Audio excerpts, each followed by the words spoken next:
We're at the National Music Center with the OHSOTO'KINO program that's happening right now. And with us is Chuck Copeance. Chuck, I wanted to ask you about if you could share a little bit about your background and that Copeance last name.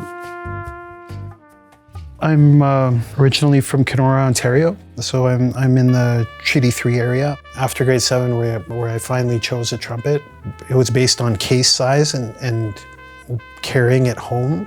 Like I was lazy and I wanted a case that was small. The drums, the guitar, like all the cool instruments were gone. And of the pack of small cases, the trumpet was the coolest out of those in my mind. So I picked the trumpet.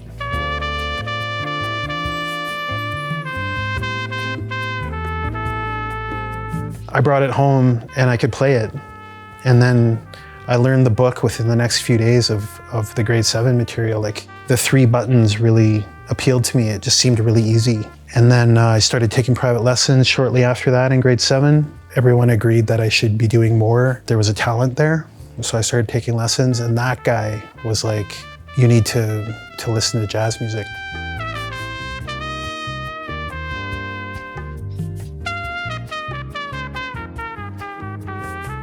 Was there ever a point where somebody was questioning, it's like, why is this native kid interested in jazz? Did that ever? I got that all the time.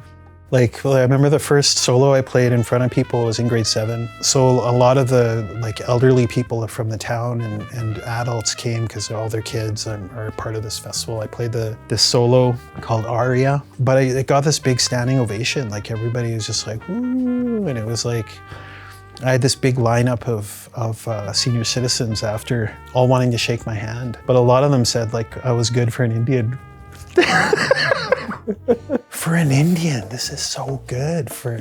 And back then, Indian was the term. Yeah. You know, there wasn't like, for an Indigenous person from Treaty 3, you're so good. You know, it was like, for an Indian. I heard it all the way through high school and whatever. Like, I hear it from my friends, like my friends' parents who probably grew up in Kenora in that open racism community.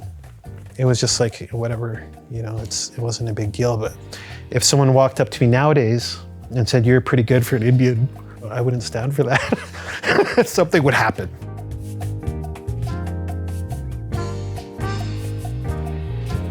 What would your life be like if you didn't find the trumpet and play the trumpet? When I look back at my history, like that whole time, you know, music was affecting me and healing me. And when I went through addiction and I lost everything, the trumpet was the only thing that, like going and jamming with my music buddies, even though I was like doing a lot of stuff that wasn't good, really just allowed me the freedom to not have to worry about all that stuff. I was just jamming with my friends. If I didn't find the trumpet and I look at the path that I was on with alcoholism and drug addiction, I don't think it'd be good. I think like a lot of my family is either sober or dead from alcohol and drugs. My family was severely traumatized by residential school. Like all my aunts, there's 10 aunts and uncles, all of them either dead or sober. There's no like in between. And it's like, I don't think that I would be around. To be honest, like, yeah, music was the only thing that was really anchoring me, that got me through to where I got sober and all that kind of stuff, so.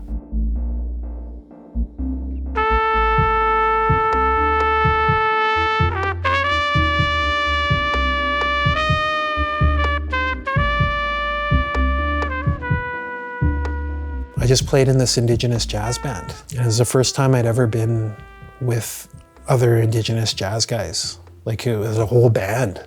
I was playing next to a guy on trumpet who looks like he could be my cousin, you know, and I've never had that. Like all the bands I've played in, all the jazz, you know, orchestras, the concert bands, you know, anything experience I've had, I've always been the only Indigenous guy, the only person that looks like me.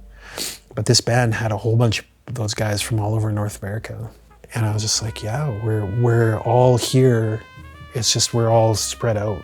And I really see right now we're all coming together, and that's what these things are doing. Like, it's so crazy and it's so awesome, like how much fusion is happening. Like I heard you talk about it a while ago, like an indigenous sound is coming forth through all these different genres.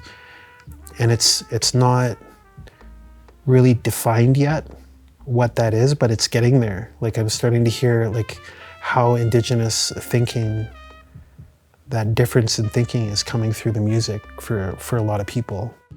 And, but yeah, I totally I'm happy to be a part of that.